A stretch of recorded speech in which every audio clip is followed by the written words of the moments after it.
ఇవాళ పేదలకు అన్యాయమైందని ఏడుస్తున్నారు కదా. ఈ తెలంగాణ రాష్ట్రాన్ని దోసుకున్న నిధులు మీ పార్టీ ఖాతాలో 1500 కోట్లు ఉన్నాయి. ఒక 500 కోట్లు తీసి ఆ మూసీలో మునిగిపోయిన వాళ్ళకి పంచిపెట్టండి.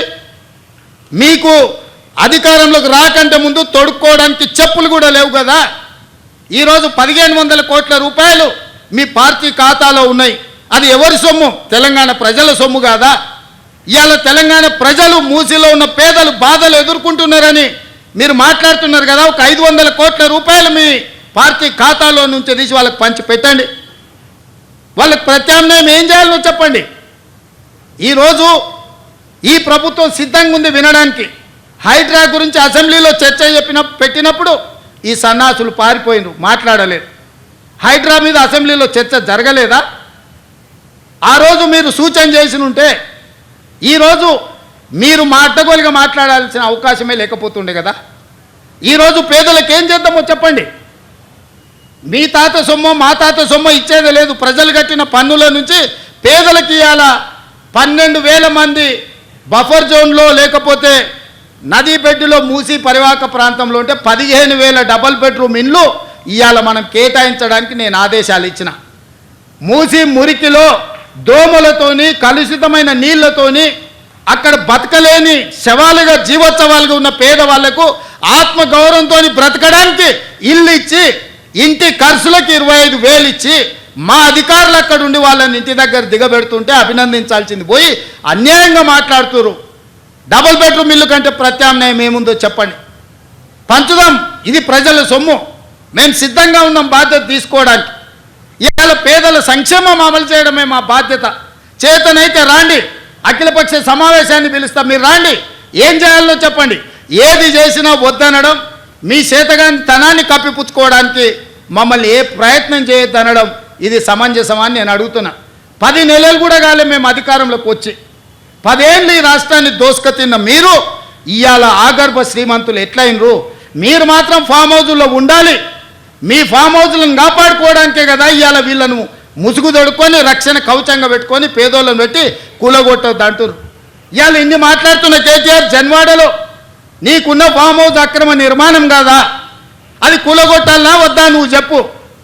హరీష్ రావు అజీజ్ నగర్లో నీకున్న ఫామ్ హౌస్ అక్రమమా కాదా? దాన్ని కూలగొట్టాలనా వద్దా చెప్పు. సబితమ్మ, నీ 3 కొడుకుల పేర్ల మీద 3 ఫామ్ హౌజులు కట్టినావు కదా. నువ్వు సబితమ్మ లేక పేద అరుపులు అరవకమ్మా. నీకున్న ఫామ్ హౌజులు కూడా లెక్కలు ఉన్నాయి. కూలగొట్టాలనా లేదా సబితమ్మ? నువ్వు సలహా చెప్పు. మీకు వెనకంగా ఉన్న కేవీపీ రామచంద్రరావులై కూలగొట్టాలనా వద్దా చెప్పు. ఇవాళ అక్రమంగా ఫామ్ హౌజులు నిర్మించుకొని మీ ఫామ్ హౌజుల మీద ఎక్కడైతే తొలగింపు ఏటు పడుతుందో మీ ఫామ్ హౌజులు కూలుతాయని చెప్పి ఇవాళ పేదలను రక్షణ కవచంగా పెట్టుకొని ఇవాళ మీరు నాటకాలు ఆడుతున్నారు. నల్ల చెరువులో ప్లాట్లు వేసి అక్రమంగా అమ్మినోడు మీ పార్టీోడు కాదా? మూసి నది ఒడ్డున ప్లాట్లు వేసి పేదలకు 10 లక్షలకు 100 గజాలు అమ్మింది మీ సన్నాసులు టీఆర్ఎస్ నాయకులు కాదా? ఇవాళ 100 గజాలు 10 లక్షలకు నల్ల చెరువులో సున్నం చెరువులో ఇవాళ మూసి నది ఒడ్డున మీరు ప్లాట్లు చేసి అమ్మి ఇవాళ ప్రభుత్వ భూమి అని తేలంగానే వాళ్ళు ఎక్కడ మిమ్మల్ని చొక్కా పట్టుకొని మా పైసలు మాకు వాపసు చేయమని అడుగుతారో అని చెప్పి ముందే పార్టీ కార్యకర్తలని ఉసిగొల్పి ఈరోజు ఈ ధర్నాలకు దీక్షలకు తిరుగుతున్నారు. ఇవాళ మూసీలో వచ్చిన వరదలు తెలంగాణ రాష్ట్రాన్ని హైదరాబాద్ నగరాన్ని ముంచేస్తలేవా? మరి వాటికి పరిష్కారం ఎట్లా? నాకు తెలియదా? ఇవాళ కొంతమంది పేదలు ఇండ్లు తీస్తే వాళ్ళకి దుఃఖం ఉంటుంది, వాళ్ళకి బాధ ఉంటుంది, వాళ్ళు కొంత ఆవేశంగా మాట్లాడతారని నాకు తెలియదా? రాజకీయంగా లాభమో నష్టమో ఉంటుందో నేను అంచనా వేయలేనా? 20 ఏళ్ళు ప్రజాక్షేత్రంలో ఉన్నోని, ప్రజలలో తిరిగినోని, పేద ప్రజల కష్టమేందో తెలియకుండానే తెలంగాణ రాష్ట్రానికి ముఖ్యమంత్రి అయినా. కానీ నగరాన్ని కాపాడుకునే బాధ్యత మన మీద లేదా? మీరు ఆలోచన చేయండి. ఇవాళ హైదరాబాద్ నగరానికి తాగునీరుని అందించిన ఉస్మాన్ సాగర్, హిమాయత్ సాగర్లో బల్చినోళ్ళు బల్చి కొట్టుకుంటున్నోళ్ళు ఫామ్ హౌజులు కట్టుకొని వాళ్ళ డ్రైనేజ్ తీసుకెళ్ళి ఆ గండిపేటలో హిమాయత్ సాగర్లు ఉస్మాన్ సాగర్లో కలిపితే వాళ్ళ డ్రైనేజ్ నీళ్లు హైదరాబాదు నగరం తాగాలనంట.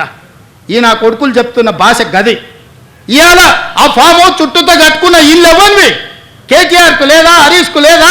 కేవీపీ రామచంద్రరావుకు లేవా? చుట్టూతా మీరు కట్టుకున్న ఇండ్ల డ్రైనేజ్ హైదరాబాదు ప్రజలు తాగునీళ్ళ కలిపి మా ఇల్లు కూలగొట్టొద్దు కాబట్టి ముసుగు దొడకడానికి మూసి కావాల్సి వచ్చిందా మీకు?